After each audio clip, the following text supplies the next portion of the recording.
It started on what should have been a peaceful Saturday morning. The lake was calm, the sun was just breaking over the water, and I was getting ready to spend the day with my boat. But instead of seeing it tied where I left it, I found nothing but an empty spot. My first thought was maybe a mistake, maybe I parked at the wrong dock. But no, my boat was gone. That sinking feeling hit hard. And then, just minutes later, I found out exactly who had taken it. Turns out, the president of our HO, someone everyone in the neighborhood knew as the Karen who always had to be in control, decided my boat didn't meet her standards for the community. Without warning, without notice, she had it towed away like she owned the place. She didn't bother to ask me a single question, didn't send a letter, not even a knock at the door. She just assumed she had the power to take what wasn't hers. Now here's the part she didn't know. What she thought was just an ordinary fishing boat actually belonged to someone who wasn't going to back down so easily. I've spent years in the Coast Guard. I know the water, I know the rules, and most importantly, I know my rights. This wasn't just about a boat anymore. It was about someone abusing power and thinking they could get away with it. So while she sat smug, thinking she'd taught me a lesson, she had no idea she had just picked the wrong person to mess with. And what happened next not only shocked the hoe, but sent ripples through the entire neighborhood. Because when I went to get my boat back, that's when things really started to escalate. The more I thought about it, the more it didn't sit right. This wasn't just some neighborhood rule about paint colors or lawn decorations. This was my personal property, something I worked hard for and took pride in. I'd spent countless weekends on that boat, making memories with family, and even using it to help neighbors out during storms. To have it taken away overnight by an HO decision that wasn't even voted on felt like a slap in the face. Neighbors started whispering about it too. Some said they saw a tow truck early that morning, while others admitted they had heard Karen bragging about finally getting rid of that eyesore. That word stung. Eyesore. To me, that boat wasn't just a piece of equipment. It represented freedom, service, and even safety. What frustrated me most was how easily she acted as if none of that mattered. The more I dug into it, the stranger things became. When I asked the HO for paperwork or any record of an official violation, suddenly no one had answers. No letters, no warnings, nothing. It was clear this wasn't a board decision at all. It was one person overstepping her power, convinced she wouldn't face any consequences. What she hadn't counted on was my background. Years in the Coast Guard taught me to stay calm under pressure, to see through lies, and to use the rules to my advantage. I wasn't about to storm into a meeting shouting, because that would just play into her hands. Instead, I started gathering everything: witnesses, HO bylaws, even state property laws. But as I began pulling the threads together, I realized something bigger was going on. This wasn't just about my boat. Karen had been making decisions like this for a while, and no one had challenged her. Until now. As the days passed, the conflict grew louder than I expected. Neighbors who once stayed quiet about HO issues began stopping me at the dock or waving me over to talk in hushed tones. Some admitted Karen had fined them for the smallest things, having the wrong flowers in their yard, leaving a kayak out overnight, even putting up holiday lights a day too early. What happened to me seemed to be the breaking point that gave others courage to speak up. But not everyone was on my side. A few people, especially those close to Karen, defended her actions, saying she was keeping the neighborhood in order. They acted like my boat was a symbol of rebellion, something that threatened her sense of control. It was strange to see how divided the community had become over one decision. Friends were turning into rivals, and every home meeting now felt more like a standoff than a discussion. Behind all of this, I kept thinking back to my Coast Guard training. Out on the water, conflicts were never just about the surface problem. There was always a deeper current pulling things along. I couldn't shake the feeling that Karen's obsession with control came from something more than just enforcing rules. Maybe it was about power, or maybe she had other plans for the marina that no one else knew about. At home, my family urged me to be careful. They knew how determined I could be once I started digging into something. And while I reassured them I wasn't looking for a fight, I also couldn't ignore the bigger picture. This wasn't just about getting my boat back anymore. It was about exposing how far Karen was willing to go to bend the rules and just how much she had already gotten away with. The next home meeting was packed tighter than I'd ever seen.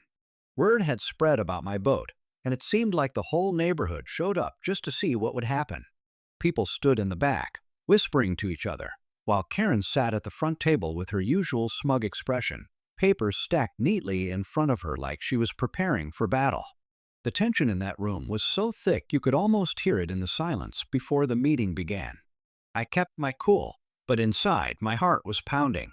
I had everything I needed: copies of the bylaws, state property regulations, and even statements from neighbors who'd witnessed her overreach. Still, I knew confronting her in public wasn't going to be simple. Karen thrived on control, and if she felt cornered, she'd try to twist the story to make me look like the problem. As the meeting dragged on, issue after issue was discussed, but no one was really paying attention. Everyone was waiting for the showdown. Finally, when the floor opened for comments, I stood up. All eyes turned to me, and I could feel the weight of the entire community pressing in. My voice was steady as I laid out the facts: how no warnings were given, how the board never approved the action, how property rights were ignored. Murmurs rippled through the room with every word. Karen's face tightened, but she didn't back down. She shot back with excuses, claiming the boat was unsafe, an eyesore, even a liability for the neighborhood. Her supporters clapped, but it was clear the room was divided. Voices started rising, neighbors arguing among themselves, and the meeting spiraled into chaos. And just when it felt like the breaking point had arrived, I revealed the one piece of evidence she never expected me to have. I pulled out a folder I'd been holding onto the whole time, and the room immediately went quiet.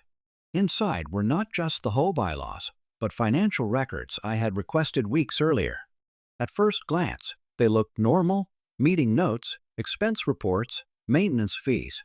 But as I flipped the pages and read them aloud, the irregularities became clear. Large payments had been made from the HOA account to a private marina service, and the timing lined up exactly with the day my boat was taken. The crowd shifted uneasily, whispers cutting through the air. Some neighbors leaned forward, trying to get a closer look. Karen's confident expression cracked for the first time, her eyes darting toward her supporters like she was silently begging them to jump in. But no one spoke. The numbers didn't lie, and everyone could see it. That's when I realized the situation was even bigger than I thought. This wasn't just about control or an overreach of authority. Karen had been funneling HOA funds into a private deal, possibly using community money to cover the costs of towing and storage for boats she personally targeted.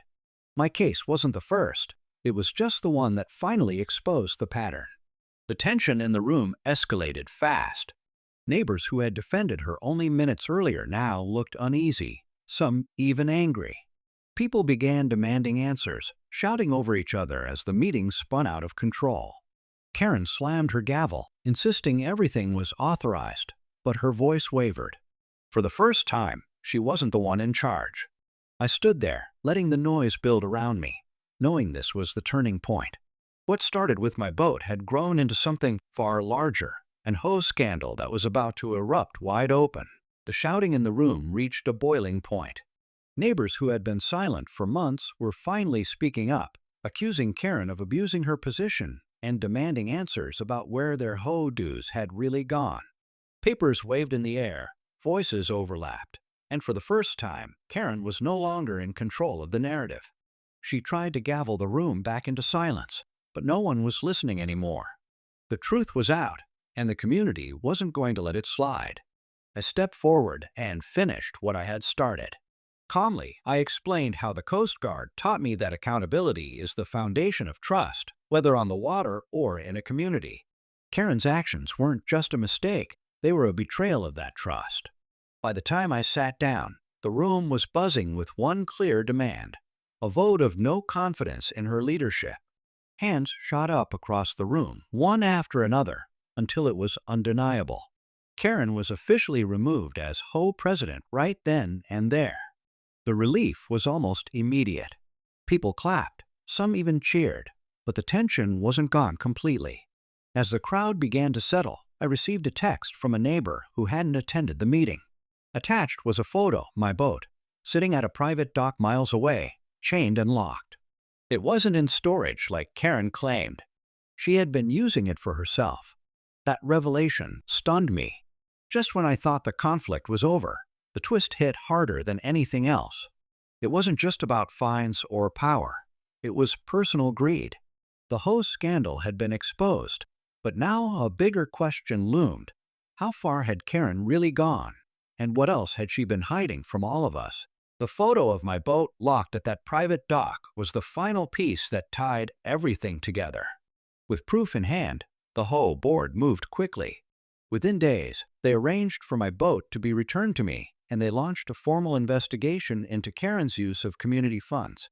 What had started as one person's reckless power grab was now being treated as a full-scale misuse of authority, and she could no longer brush it off as a misunderstanding.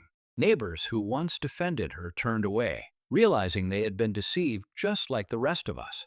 Getting my boat back felt like more than just reclaiming property. It felt like reclaiming a sense of fairness in the neighborhood. People who had been afraid to speak up before started coming forward with their own stories, and slowly the community began rebuilding trust. The marina, once a place of tension, became lively again, with neighbors working together instead of fighting over petty rules. It reminded me why I loved being near the water in the first place: the freedom, the connection, and the simple peace of it all. Looking back, I realized this wasn't just about an HOA dispute or a stolen boat. It was about standing up when someone crosses the line, even when it feels easier to stay quiet. My Coast Guard experience taught me to face storms head-on, and this was no different. In the end, the lesson was clear. Power without accountability will always lead to trouble, but a united community can set things right. As I tied my boat back to its rightful place, I couldn't help but smile. Karen's chapter was closed, and our neighborhood had turned the tide. For the first time in a long while, the lake felt calm again.